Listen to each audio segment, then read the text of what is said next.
And from Tales of the Empire, we move over as we've got Josh back to tell us more horrible stories from the gaming empires. Josh, what have you got for us this month, pal?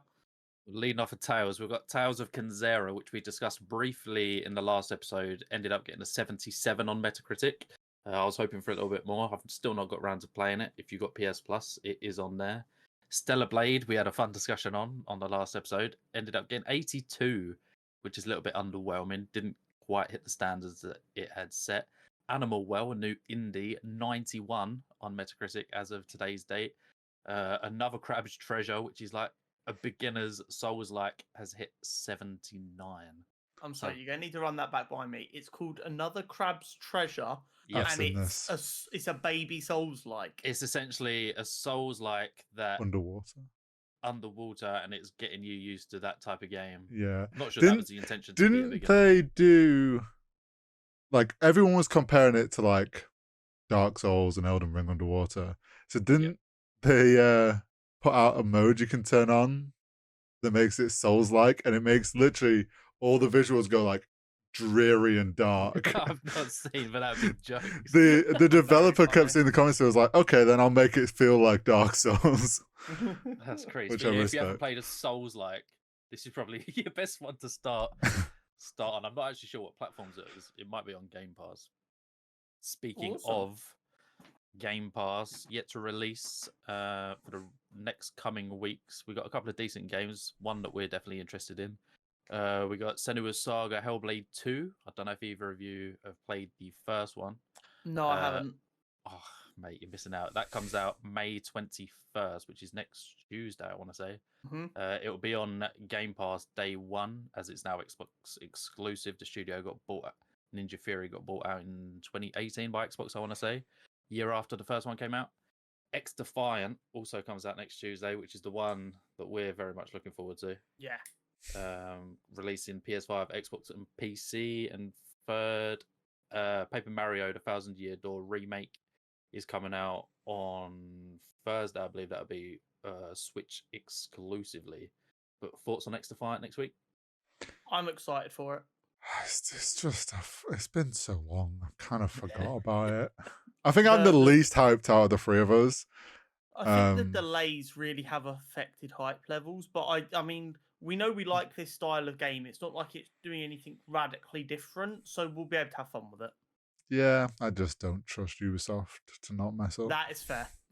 Ubisoft being in charge is the only worry, but I think I said to you boys earlier this week that where the three of us haven't played COD this year, we just weren't interested. It's going to feel nice to have a fast-paced arena shooter back. I've 200 hours in COD this year.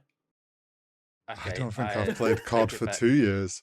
Yeah, I had the last one. I haven't had this one. But yeah, I'm excited for it. I am missing a game like that with the boys again. My only concern is their approach to skill-based matchmaking. A lot of people think it's what they want, and I think people are about to realise it's not what they want, and I think it could hurt the game if it does go that way. I'm quite okay with what they're doing for skill-based matchmaking. It's what I've always said that people should do is have a ranked day one, and then casual should just be free-for-all. Some games you're going to pop off, some you're going to have a stinker, and that's just what... I think a lot of people are going to realise they're not as good as they thought they were. And they're going to very quickly realise that actually they were the people being protected by skill-based matchmaking. Good. They should learn. None of this participation trophy shit. And the problem is, I think that's going to lead to gamers kind of, instead of going, oh, I need to improve, they're going to blame the game for it. And I think it could go I hope the devs clap back. Absolutely. This is what you wanted. Take your medicine. Yeah. Give us like the same energy. If you want to play people similar level to you, play ranked play. Yeah. Literally. Yeah. I was going to say we'll find out next Tuesday, but it'll probably be Wednesday because the server's going to be joined. Yeah. The Ubisoft launch never goes well, so... I believe. Yeah, I don't. Right, since the last episode, we've had a few announcements and updates. Yesterday, as we're recording, Assassin's Creed Shadows, the trailer has dropped. We've got a date, 15th of November, so we're going to be waiting quite a while. Boys, did you manage to check out the trailer? I did. didn't watch the trailer. I didn't get around to that yet. It was cool. Thoughts? Doesn't beat the OG Assassin's Creed trailers. There's just something about them that hits so much better. But I mean, I remember back playing those ones. I was always like, oh, why have we not had a samurai or a Japanese themed one yet? It feels like it's taken them forever to get to this point. But it looks interesting. Obviously, until we see gameplay, it's like, who knows? Yeah, it's so hard to judge without gameplay, because I really enjoyed the cinematic trailer we got yesterday, but how that's going to translate into actual gameplay, like yeah, like we've had really cool trailers from Assassin's Creed games, and then the gameplay has been kind of dog water. So gameplay trailers are always the big show and tell. Sure. But I'm excited for it. I've recently downloaded like the new trilogy of Assassin's Creed, so Origins, Odyssey, and Valhalla. So my plan was to play through them. Now I have like a date that I want to have finished them by, ready for the new one. So that would be fun. But yeah, I enjoyed Assassin's Creed a lot when I was younger. Then I kind of fell away from the series, and it'll be fun to return to it. And like I said, Japan is such a cool setting for an Assassin's Creed game. Yeah, I'm very much looking forward to it. I'm a big Assassin's. I've pretty much played all of them. Obviously, the last one that came out, Mirage, was a much shorter game. So this one's going to be, well, I suppose Valhalla length. They have announced that the map's going to be similar size to Origins. So when you come around to playing that con, you'll get a rough understanding of how big the map's going to be, which will be quite cool. I think people need to chill with the getting up in arms about a fictional samurai being the main character. Well, supposedly it's not even fictional. It's like based on historic figures. So I've heard. There was a story of this, but it was never like proven to be real. Okay, so my understanding is it's a Jesus type situation where the dude definitely existed, but we don't know what details are 100% accurate versus not. There's probably just some guy in a mask going around beating up people. And was around. People need to chill out. The big argument is, it's not very historically accurate. I'm sorry. What are we talking about? Assassin's Creed has never been historic accurate. What are you on about? It's been historical adjacent. Do you not remember the history stories about like the golden apple in Venice and like visions and shit? As Leonardo. As always, gamers are, I think, needing to chill out. If you want to be annoyed about anything for this game, be annoyed at the price. The fact that there's another £120 pre-ordered freaking includes like, why EA? I will not be there. Ubisoft, sorry. Ubisoft, yeah. Why Ubisoft? They're so obsessed with this like ridiculously high price point. And well, they're giving us XDefiant for free, mate. So don't stand. You can stand by that if you want, but that game could flop so hard. In before Josh buys the battle pass 5 seconds into. Oh, 100% it will. There is 100% potential. And Fallout. Have either of you checked out the Fallout series? Obviously. Yes. We loved it. Season 2 has indeed been confirmed following a huge success in the show numbers.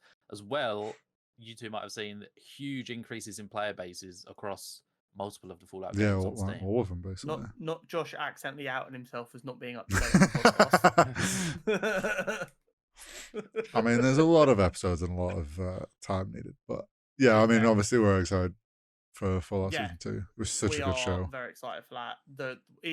As we were saying, it's absolutely proved through and through that video game adaptations have a huge place in modern media because they finally cracked the code, and Fallout is going to be very, very good, and it has the potential for a lot of seasons.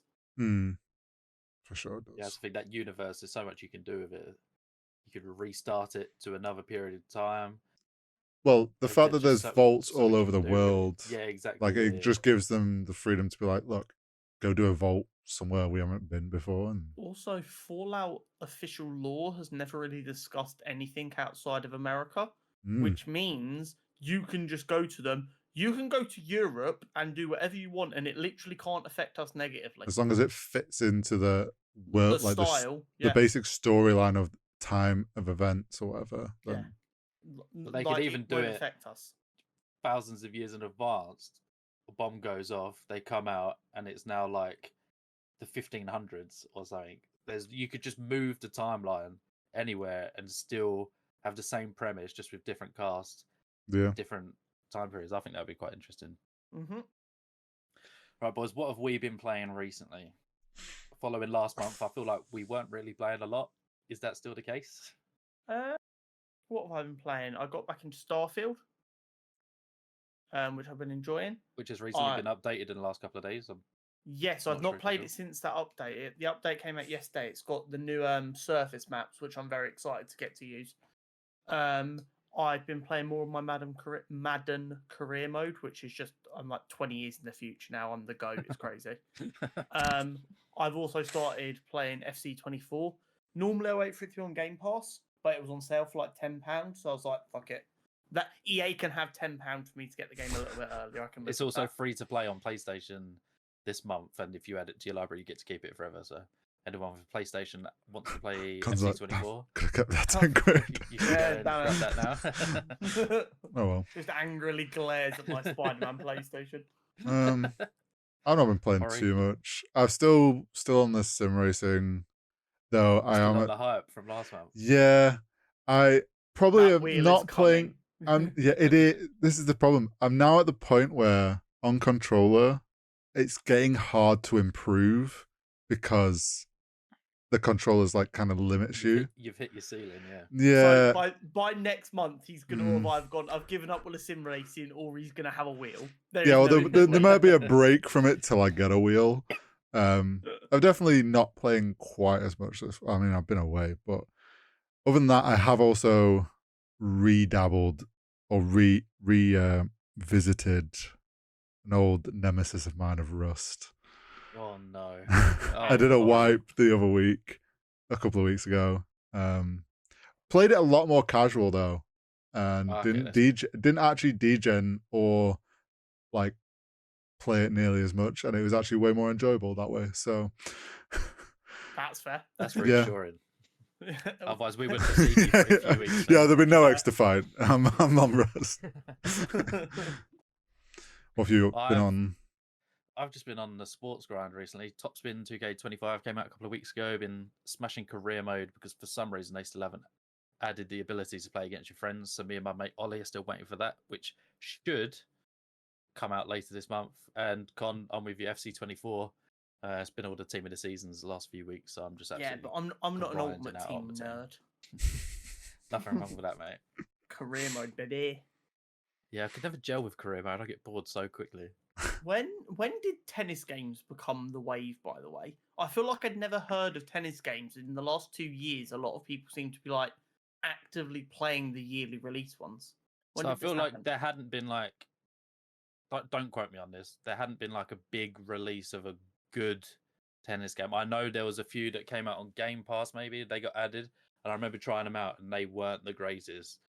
This new one's come out and everyone on Twitch seems to be playing it. I don't know if it's because there's a bit of a drought in games and they just want something to play.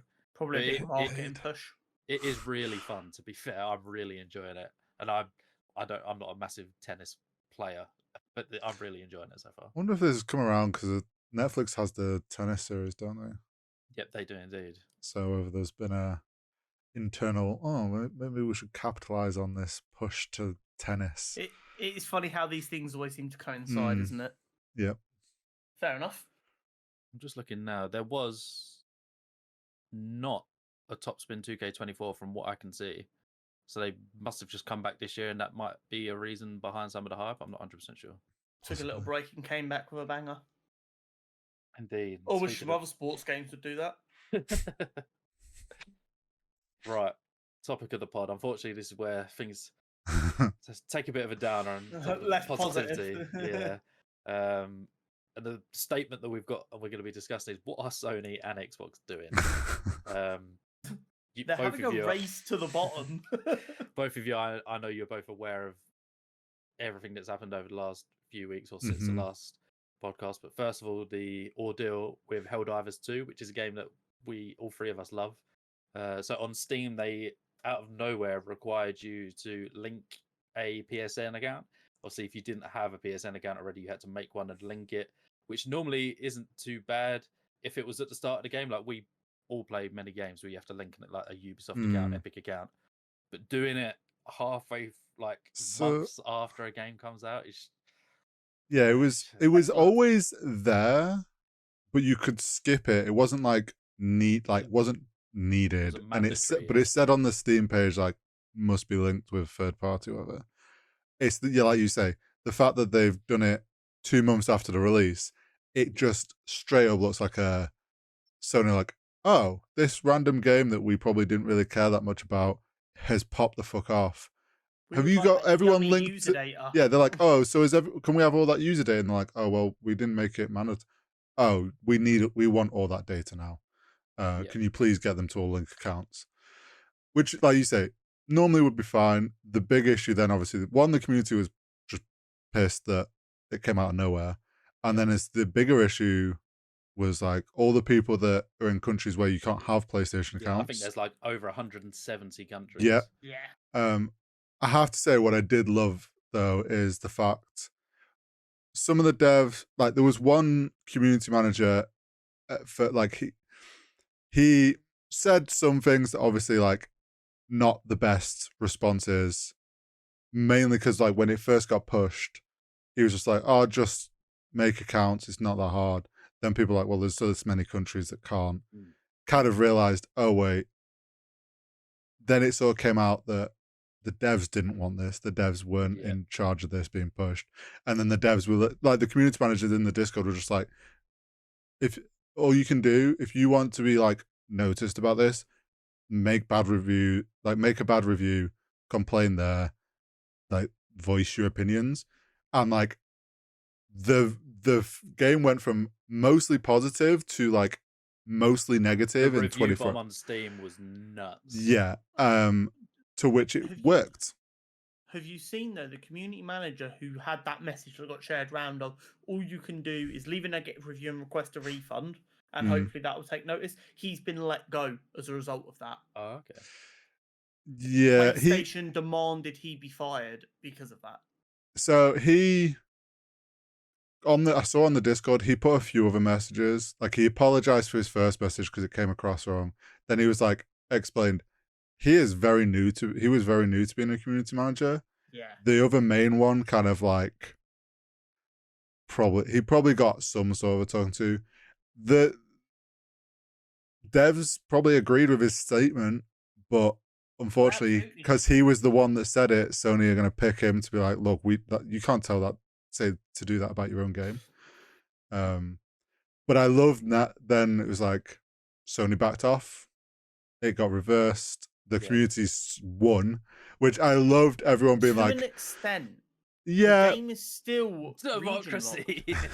Everyone was like, still region locked though. The people who lost access to it because it got taken down in their region have still lost access to it. It's not been returned to the countries that don't have PSN access. No, but so I imagine something's going to get the requirement to link a PSN hasn't gone through yet, but all of them countries where it got delisted because they can't make a PSN still don't have access to the game. I imagine that'll be something on Steam being like, look, you got to change it.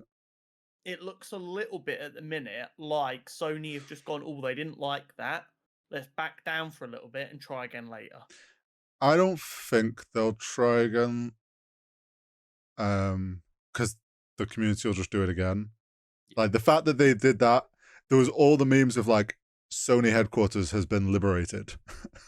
And like the major order turn negative reviews positive, and like literally they make the lead dev has teased a cape that is essentially the review bars from negative to positive. Like the other really big difference I think between this and linking to like a Xbox or a Ubisoft account, in my opinion, is PlayStation has the worst history of data breaches. So I know there are a lot of Steam users who are okay with a third-party account being required if it's a game they want to play, but they will never ever do that for a PlayStation game because of Sony's history with data breaches, and they're like, it's not worth the risk for me. It's been really bad before. I don't want to do that, which is completely fine. That's their data. That's their. So when this game came through and they didn't have to have one and they downloaded it, they bought the game. Maybe they spent money on the game, whatever. And then Sony 3 months later were like, you have to make a PSN account now. A lot of people are like, I've actively avoided doing this for ages. You've already taken my money and now you're moving the goalposts. Yeah. I don't think it should be legal. Forgetting the whole if Sony do or don't try again, you should not be able to add a requirement like this down the line. Well, the problem was it was always there, but it wasn't enforced. Yeah. And that's probably the grey area. It wasn't always there. This Is the big thing. In Sony's terms of service for their games, it said some games may require, some may not. And then a day before they announced that Helldivers was going to require it, they changed the Sony terms of service to say all games require a PSN account.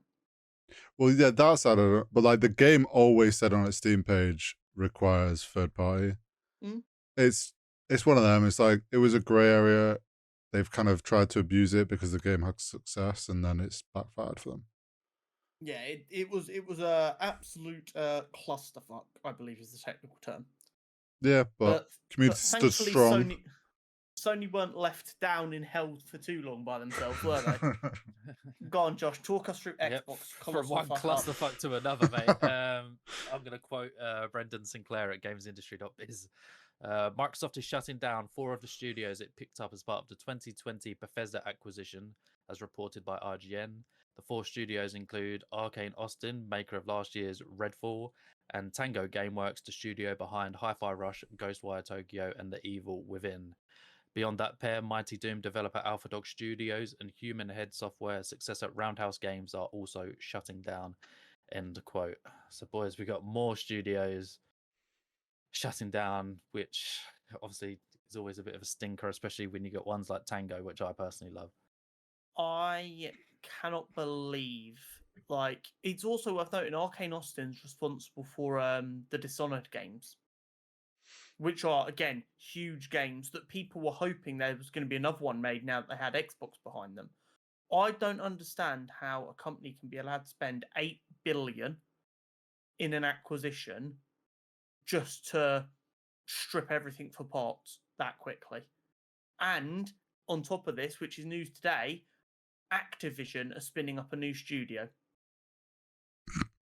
So, bearing in mind these are all owned by Microsoft now, this is essentially, we've laid off a bunch of people here, and we're creating jobs over here.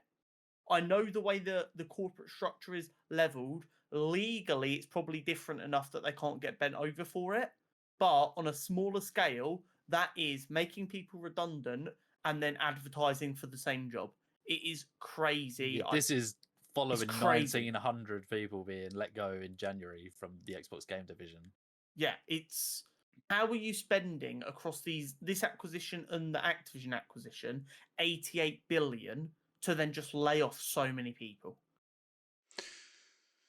Yeah, I mean, this like Redfall was a mess. That game's a mess. Redfall was a mess. But apparently, it was improving rapidly, though. Apparently, they weren't going to be. Well, obviously, they're not now. But like, apparently, they weren't really going to do any more content for it, even though people had paid like over 100 quid for like special editions, which are meant to include all future DLC, and those things weren't ever coming. So there was a lot of stuff like that where it's like you've kind of burnt any community that you had on that game. One that's getting the most flack, and is the one I agree personally with, is Tango being that. To me, I played Evil Within, loved it. I'm not sure if they made Evil Within 2 or if that was a different studio outsourced. Ghostwire Tokyo I haven't played. I know it got fairly average reviews. It's on my backlog when I eventually get to it. But Hi-Fi Rush, yeah, that's I can't fathom it. When did it shadow drop? Was it last year or the year before? Last year. No, last year. Might have been the year before. Might have been late 22. Because it dropped immediately after the Xbox conference or whatever conference was on at the time. It got nominated for multiple awards in sound design, gameplay, I want to say. Just huge critical success. I'm going to quickly look while you do want to discuss. Yeah, Hi-Fi Rush is wild because some people are like, well, obviously you didn't all download it enough, and people literally came out with receipts being like, look, this was a huge success of a game. It's one of the biggest games on Game Pass for like 3 months. Yeah. Do you know how difficult that is? It's sitting on an 87 on Metacritic. And the most infuriating part is the president of Xbox coming out and going, we want to be less like loads of AAA games and we want to make loads of good, sustainable, smaller games. And it's like, that's what Hi-Fi Rush was. It was smaller, it was sustainable, it was inventive, it was different, it was new, it was award-winning. And you've just turfed out everyone who made that possible.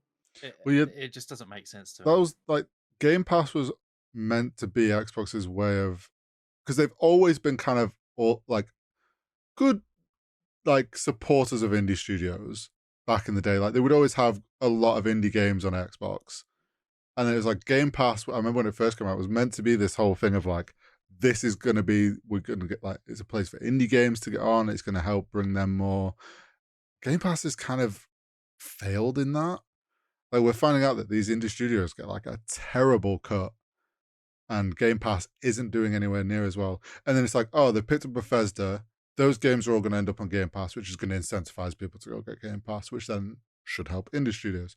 And then instead, they're just like, oh, yeah, buy indie studios. We're just going to cut you because we spent too much buying you, too much then buying Bethesda. Probably the board's then like, well, these solid IPs at Bethesda should be our priority. We need to save money, get rid of all these smaller studios that aren't like solid IPs, because that's all boards think about. And now we're where we are now, which is a joke. I just can't fathom it. Obviously, all the studios affected is horrible news, but for Tango, I just can't understand it. Hi-Fi Rush went from having a cult following, I feel like, when it came out, because it was sort of a bit unknown. It went more mainstream, gathered a huge audience. Everyone was looking forward to Hi-Fi Rush 2 or what else Tango could put out, and they've gone and canned them off. I just can't wrap my head around it personally. But it makes no sense. I don't get it. I don't get it at all. And also, the big concern is also Arcane Paris or Montreal. No, not Montreal. It is a French city. Might be Montpellier. Are working on the Blade game. And there is now a genuine concern. It's like, okay, getting canned off after Redfall, you're like, okay, that game was a disappointment. But no studio should be worried with a big daddy like Microsoft that one bad game's going to get you all fired. I think that's fair to say. But then, how can you even be confident if you're a studio like Tango Gameworks, who's delivered Hi-Fi Rush, Ghostwire game, which might have underperformed in reviews, but was quite a popular game with a unique playstyle that people loved. The Evil Within series is massive and really popular. So at the same time, like, right then, so who is safe? How do we know that we won't release a game that wins a bunch of awards, gets loads of downloads, maybe even gets bought loads on secondary platforms like Steam, and that still might not be enough to protect our jobs? I wonder if, since they picked up Bethesda and Activision, like we all know COD's an absolute money printer. And it's almost like that's come into their books, and like the people at the top are just like, well, this is what this studio is making. Why are none of these other studios making money like this? Because they have no concept of how the games industry actually works. So I saw one insider, I can't remember who it was, basically did an article where they said for a long time, because of the size of Microsoft comparatively to the size of Xbox was spending a fuck ton of money, yeah, but no one at Microsoft, on the Microsoft side, noticed because it was a drop in a very large bucket. The amount of money they've spent on these acquisitions has got them on some people's radars. So now the books are being looked into more on the Xbox side, and they're realizing that Xbox isn't making money, and that's bringing a pressure from daddy Microsoft onto Xbox. And I imagine because we've found out Game Pass hasn't been anywhere near as successful as it's going to take time to recoup that money. And now, as a result, Daddy Gates, I know it's not Bill Gates, he's not there, but you know what I mean, has come in and gone, whoa, you've just spent 88 billion on these acquisitions. Where's the money coming back in? Game Pass was supposed to be really good. It's grown 2% in the last year. What's that about? And I think that's part of the problem. This is the problem when something that used to be art gets turned into pure capitalism. Late stage capitalism. This is why indie studios will always be safer on their own. Support indie studios, people. I mean, they've got, it's the best time for them. We've seen now, we've said it multiple times, indie studios have been doing great recently, and more so actually being independent from any big publishers or anything. They don't need them. You just got to make a good game and it'll slap. Put it this way, no one like Ubisoft or Sony or Microsoft or anyone on that level, or even like the level below, would allow a game like Baldur's Gate 3 to have come out as well polished as it did, and as a result, it wouldn't have won all them awards, and it wouldn't have been arguably the best game of 2023. That's like turn-based games are a style of game I hate. I have 70 hours in that game, and every day I slap myself on the head and go, Connie, you got to go and finish that game. Like the amount of games I finished 70% done that I never even think about again. And then it comes to Baldur's Gate 3, and every day I'm like, I need to go back and finish that. Like no publisher like an EA, Ubisoft, anyone like that would have let that game be that successful, because they would have forced it out a year and a half earlier when it wasn't ready. Yeah. Yep. I mean, you're not wrong. I can't critique that. Makes my blood boil. You know right, what else would more make your good blood news. boil? If Marvel Rivals was not successful, which is going to be the discussion of the pod this week. What does Marvel Rivals need to do to succeed? So I have a couple of issues with the handling of a number of things here. Go for it. They announced that alpha test that we all signed up for. I actually, Horry probably forgot to. No, I actually did. And then a week before they announced it was North America only. Yep. Oh, I didn't see that. I am so sick of games companies acting like Europe doesn't exist. Americans are dumb as fuck. They will not give you meaningful. They will not give you meaningful feedback as a majority. It's crazy. And but also, America had the Overwatch League. Yeah, that was a huge went success. So well, didn't it? The mixed responses from the playtest, I'm not actually worried about. That doesn't concern me. There will be a lot of people, especially when you limit it to just North America, who have no interest in the style of game and just wanted to play a Marvel game, and they realise it's not their style of game. So I'm not too worried about that. The massive issue is, of course, the content creator program, which I did apply for. And people started getting invited to it. They started seeing these contracts, and in the contracts it says, if you are one of our chosen creators, you are not allowed to say anything negative. Yeah, again, Siegel, who is huge in the Overwatch community, always has been, has always spoken out on like the issues with that game. Obviously got invited, as this being an Overwatch clone. And he was the one that put out that about it. And it's like, literally in every way they could word it, is like, you can't say anything negative that would be deter people from buying it. You can't put anything out that is like a negative review or bashing the game. And it's like, okay, so you just can't say, basically came down to that. You can't say anything negative against it. I will say they have since changed it. Yeah, so NetEase came out and apologized for their misleading term. Do you know what I bet it is? How misleading were they? They weren't misleading at all. They're sorry they got caught. That is what this is. Oh yeah, you caught me. They're sorry they got caught. Sorry. They also probably used they probably just have like a blanket template they use across any game anywhere, and it's just like it's what they've always just sent out. And like, not more concerning though. Well, yeah, that's the thing. Like they just use. We all know there's plenty of games where content creators are like, oh my god, this is the best game ever, and it's like, okay, you've just been paid to not say anything bad. Yeah. Like, the only time I'm okay with that is in a legitimate ad. And even then, a lot of good content creators like Dr. Lupo he's like, I won't talk about the things that are bad about it, but I won't pretend the bad things are good. I will just not talk about them. And I think that's completely fair.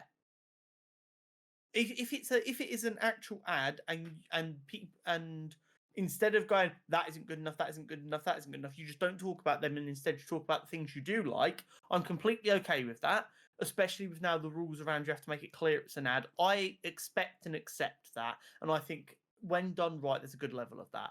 But trying to put anyone on this content creator program, which they were very open, they're like, we want small creators, we want large creators, anyone is welcome to apply, and we want to try and get a good mix. There's a real danger of people up to like even 100,000 subscribers, which in the general space is pretty small, getting bullied by this kind of contract, being so scared that they actually end up tanking their entire channel.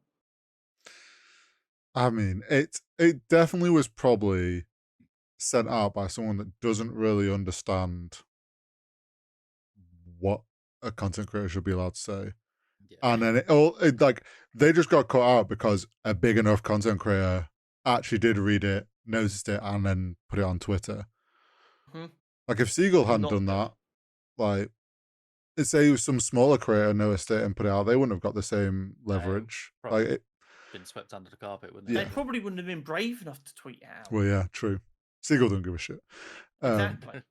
I will say, in terms of like what I've seen, it is exactly as I said. It looks fun. It is 100% a clone of Overwatch. Oh, literally. But that's fine. Overwatch is a hugely successful game. I'm okay with. Like I always said that. It's like it's fine. It was just funny. I've seen TikToks where that because I've played plenty of Overwatch, and someone was like, "Oh, okay, so Spider-Man is Doomfist." Like there's literally like, and as they're watching, you're like, "Oh yeah, these are all the same movesets, just a different character." Yeah. But like we said before, Overwatch 2 would have been more successful if they licensed Marvel characters. So on that point, Hori, I went through Reddit, watched a few YouTube videos, and people are saying a lot of the characters sort of are just the equivalent of Overwatch characters. Mm-hmm. There are a couple that have like unique abilities that don't quite correlate. But do you think to succeed, they need more characters or more differentiation from Overwatch? Is it going to be too samey? I think the movesets are fine. Because it's like as long as it makes sense to the character and you're not trying to like you've got some random Marvel character like this doesn't feel like something they should be doing. Yeah. Then that's weird. My worry would be the fun of a new game is everyone trying to figure out mechanics and figure out what works. If it's too much of a clone and you just get like all the Overwatch top ranked people come over and just immediately dominate the game because they're essentially playing the same game, it ruins that early kind of experience. Yeah. So as someone who didn't play Overwatch, I think, bearing in mind the limited amount of characters in Overwatch versus the ability this game has to add new characters. You say that, but there's so many characters in Overwatch now. Cool. Marvel Universe is bigger. Well, yeah, but like... I think having a starter point where they like have near enough 1-to-1 isn't a problem because it allows people to understand how the game's going to work. And then as they add new characters, they can go, and now these are going to be the unique characters, but you've got a bit of a taste for the gameplay in a way that you recognize, which makes it easier to get people who were playing Overwatch to come over permanently, maybe. It's not that difficult for new players to learn. And when you add new characters, they can be completely, truly unique. Yeah, my worry would be that the game goes too stale too quickly because all those people from Overwatch are just like, oh, well, this is the meta that works in Overwatch. These are the characters that match that. You need to be playing this team comp, or it doesn't like you like that. That becomes like it's gonna too quickly get to that point which we don't like with games, which is like there is a set meta, you have to play it, or you get raged at. Yeah. And in those sorts of games, which are team-based games, that makes a game very stale very quickly, and that would be my worry. Yeah, no, I get that, and that's a valid concern. My counter, like, plan to when people start doing that is I just pick whatever character I want to play and I blast music and I mute them like I always wanted to do. Don't get me wrong, that's fine, but I'm just obviously, gonna like vibe. a lot of I'm people just going to won't. choose Spider-Man while 12-year-old cries they want to be Spider-Man and swing around the map playing Sunflower by Post Malone, and it's going to be vibes. I think it has potential. It's just, I hope they don't keep copying Overwatch. Like, I hope they start to branch away from it. Yeah, we'll It's a have to weird wait one for the 'cause open beta. There is a flip side where obviously you will have the Overwatch audience coming because it is labeled to be a clone. But I think there is going to be a whole new audience who are just brought in because of the Marvel IP. I think a lot of the people playing won't have touched Overwatch. A younger audience might come in because of the Marvel IP. So I think there's going to be, I think ranked will be very sweaty if there's a ranked mode with the Overwatch players. But I feel like just the normal standard game modes are going to be very mixed, especially for the first couple of weeks. Whether the casual users fall off and the Overwatch players stay is what I expect to happen. But like Con says, we're just gonna have to wait and see, I suppose. Yeah. There is an opportunity for them to make this a game that survives a good time with a solid community, and that's what they need to aim for. They need to not do is fall into the trap of trying to be like the next Fortnite, and instead go, we want to build a medium-sized, healthy community that we listen to and we keep them happy so they don't go anywhere, and that's how they find success.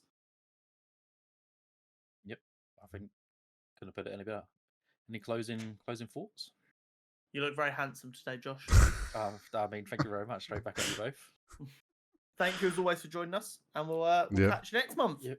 Thank you very much. Next month's going to be a banger episode. It will be the first special episode since my time on the pod. We'll be covering everything Summer Games Fest. The pod will be recorded the week following the weekend of Summer Games Fest, so we'll be covering what's been announced from the Summer Games Fest show, Xbox Showcase, Indie Showcase, wrapping it all up into one episode. It should be a good time. Awesome. We'll catch you then.